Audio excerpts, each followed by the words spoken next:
Hello mga inahan! Shout out nga po pala dito sa nagtatanong kung ano nga ba daw ang lasa ng matcha tea. So ngayon mga inahan, i-reveal ko na sa inyo kung ano ang lasa ng matcha tea. Actually, doon sa aking reveal kahapon, nasabi ko na pero baka hindi nalinawan si kuya. Ngayon, ililinaw ko na sa iyo kuya, makinig ka. Siyempre, ang una mong gagawin kuya, kumuha ka ng baso. O, ayan ang baso natin. At pangalawa, kumuha ka ng kutsara. Ayan ang kutsara. At pangatlo, kunin mo ang matcha powder. Ayan ang ating matcha powder. At syempre, amoy mo muna kung anong amoy. Kuya, take note. Ang amoy niya, amoy damo. Amoy herbal siya. At kukuha ka ng isang kutsara lamang. Kukuha ka ng isang kutsara lamang mga inahan. Isang kutsara lang. At pagkatapos, takpan mo para hindi magsingaw. At kukuha ka ng mainit na tubig. Mainit na tubig O, ayan ang thermos natin. Nabuksan ko na yan mga inahan.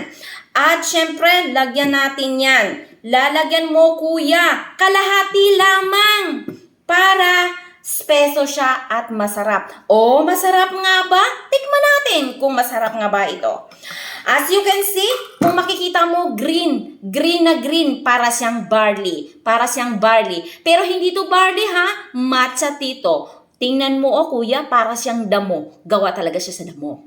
Okay, tikman natin yan. Pero huwag kang mainip, dahil mainit ito. Stay put ka lang dyan, babalikan kita. Ayan kuya, dahil lumamig na siya, titikman natin ang matcha tea. Kung ito ba ay mapakla o manamis-namis o ano nga ba ang lasa niya. Titikman ko yan kuya para sa'yo ha. Siyempre, kutawin mo muna yan kuya para lumabas yung mga katas-katas at maghalo-halo yon, diba? Ganon. At siyempre kuya, hindi ko na yung kutsarain. Ganyanin ko na para maramdaman na talaga natin kung ano yung lasa niya.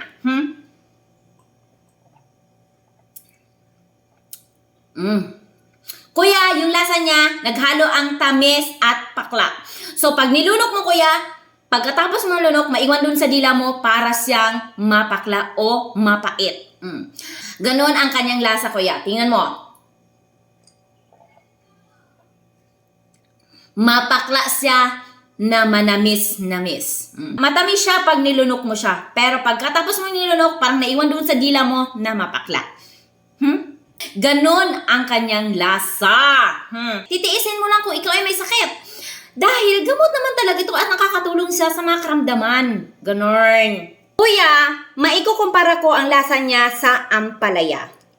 Ganon. Di ba pag kinain mo yung ampalaya, pag nilunok mo, mapakla, maiiwan doon sa dila mo. Parang ganon siya. Pero hindi siya ganong ka-strong tulad ng ampalaya.